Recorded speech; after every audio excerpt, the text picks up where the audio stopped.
दोस्तों, Pakistan real estate की खूबसूरती ये है कि अगर ये ना भी चल रही हो तब भी चल रही होती है। हमारे पास मसाइल इतने ज़्यादा हैं कि कुछ ना कुछ कहीं ना कहीं हो रहा होता है। और या तो पिछली चीज़ें ऐसे मसाइल में उलझ जाती हैं कि उनको ठीक करने के लिए इतनी हैपनिंग्स हो रही होती हैं, इतनी एक्टिविटीज़ हो रही होती हैं कि हमें लगता है कि प्रॉपर्टी या रियल स्टेट का बार बार जिक्र आ रहा है तो यकीनन कुछ ना कुछ हो रहा होगा। अभी क्या हुआ है कि सिंध हाई कोर्ट ने एक नोटिस इशू किया है कैंटोनमेंट बोर्ड क्लिफ्टन को, डीएचए को, केएमसी को, डिफेंस मिनिस्ट्री को, उसके साथ साथ और जो मुख्तलिफ टैक्सेशन के जो इदारा है एक्साइज एंड टैक्सेशन के सेक्रेटरी को, उसको नोटिस दिया गया है।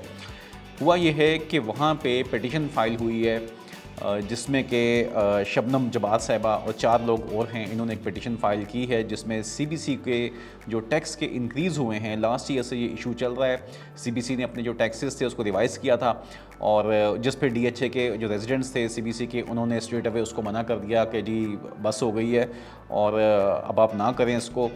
तो ये चीज़ नहीं चली। इससे पहले भी कुछ लोग कोर्ट में गए। अभी 6 सितंबर की हेयरिंग है, डिफेंस डे को हमारी हेयरिंग होगी कोर्ट में और तमाम जो दिफा के इदारे हैं वो वहाँ पे खड़े हुए होंगे। सीबीसी कैंटोनमेंट्स वाले भी और डीएचए वाले भी डिफेंड कर रहे होंगे उसके ऊपर। इसमें जो डिफेंस सेक्रेटरी हैं, सीबीसी डिफेंस सेक्रेटरी, उनको बुलाया गया है। DHA, CBC, KMC, Sindh excise taxation secretary होंगे। स्टांस ये है जी कि आफ्टर 18 अमेंडमेंट जो हुई थी उसके बाद सीबीसी को अलाउ ही नहीं है, उसके पास ये पावर ही नहीं है कि वो ये टैक्स ले सके। वो इंटाइटल्ड ही नहीं है ये टैक्स लेने का, ये टैक्स कलेक्ट करने का। इमूवेबल प्रॉपर्टीज़ के ऊपर जो वो ले रहा है तो ये वो नहीं ले सकता और ये ऑलरेडी कोर्ट का मैटर है। आई थिंक जस्टिस गुलजार अहमद साहब के टाइम पे भी ये केस चल रहा था और बल्कि ये तो नहीं था लेकिन उस वक्त भी कैंटोनमेंट्स के ऊपर काफ़ी उनके रिमार्क्स आते थे सुप्रीम कोर्ट के, और वो काफ़ी हेयरिंग्स चल रही थी कराची में उनकी, और यही वाले मैटर्स थे कि जो लैंड्स हैं ये दी गई होती हैं कैंटोनमेंट्स को फॉर डिफेंस पर्पस, तो इसके ऊपर किस तरह से मुख्तलिफ कमर्शियल एक्टिविटीज़ हो रही हैं और क्या कुछ वहाँ पे हो रहा है जिससे रिलेटेड वो सब हिस्ट्री का पार्ट हैं। उसको आप जाके सर्च कर सकते हैं, देख सकते हैं। खैर जी, ये जो सारी एप्लीकेशंस गई हैं कोर्ट के अंदर, इसमें दो लोगों पे मुश्तमिल, 2 जजेस पे मुश्तमिल एक बेंच बना है जिसको हेड कर रहे हैं जस्टिस जुनैद गफ़ार साहब। उन्होंने इसको प्रॉपर स्टडी करने के बाद नोटिस इशू करवाए हैं और 8 सितंबर को ये जो मैम शबनम है इनकी रिक्वेस्ट पे 8 सितंबर की डेट मिली है इनके केस के ऊपर।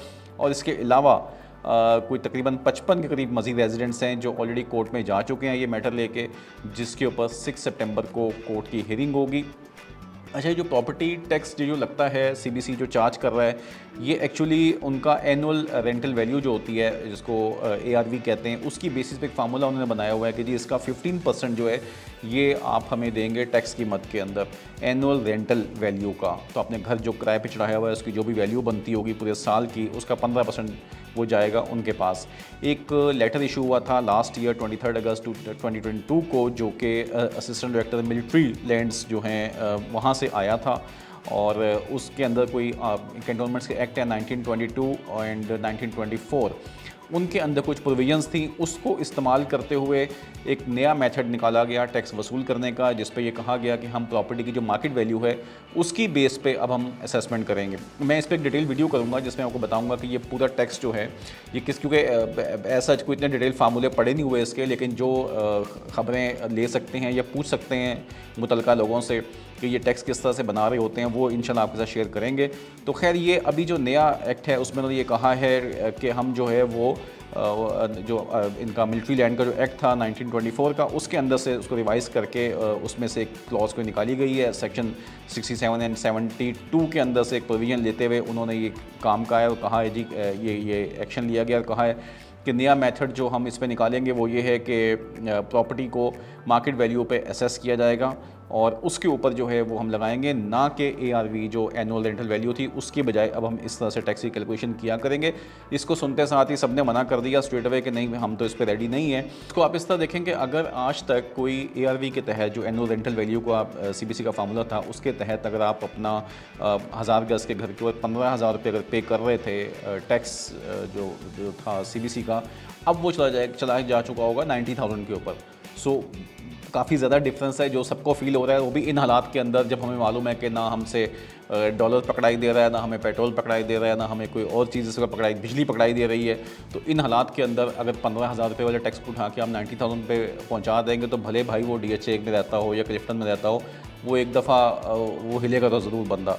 तो वही हुआ है और उस पर अब कोर्ट में केसेस चल रहे हैं। इससे पहले जितने भी इनके पब्लिक इनके फोरम्स हैं CBC और DHA के लोगों के, वहाँ तो ये काफ़ी एग्रेसिवली लिखते हैं क्योंकि माशाल्लाह पढ़ी लिखी क्लास है जो वहाँ रहती है और वो अच्छा अपने आर्गूमेंट्स देते हैं वहाँ पे और काफ़ी वोकल लोग होते हैं। इसके साथ साथ अब अपने लीगल राइट्स भी जानते हैं, सो वो कोर्ट में चले गए हैं, कोर्ट में ले जाकर ये मैटर नोटिस इशू करवा दिए हैं। लेट्स सी इसके ऊपर क्या होता है, मज़ीद अपडेट आपको इंशाल्लाह इसके ऊपर देंगे और टैक्सेस के ऊपर एक मज़ीद वीडियो मैं आपके साथ शेयर करूँगा जल्दी, ताकि हम सबके नॉलेज में उस पर इजाफा हो। बहुत ख्याल रखिएगा। अस्सलाम वालेकुम।